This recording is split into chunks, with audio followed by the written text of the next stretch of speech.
Haring Balaw Update, January 15. Ang tribong kinabibilangan ni Eman ay tagapangalaga ng kabundukan bilang kasalukuyang lakan at pinuno ng kanilang pangkat. Araw-araw niyang nililibot ang kagubatan upang masigurado na maayos ang kalagayan nito. Madalas kanilang nasisita ang mga mangangaso na pumapasok sa lugar. Kaagad umaalis ang mga ito dala ng respeto at takot sa tribo.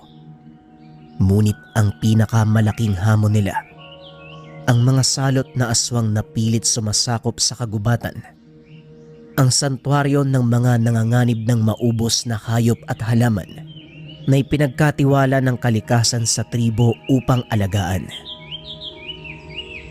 Isang araw, sa kalagitnaan ng paglalakad, napahinto si Eman. Nakaramdam ng kakaiba sa paligid. Huminto ang mahinang pag-ihip ng hangin. Biglang umalinsangan ang panahon.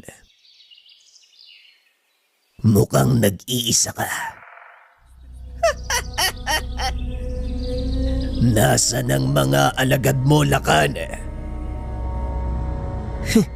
Ikaw ang dapat kong tanungin ng ganyan. Anong ginagawa mo sa teritoryo ko?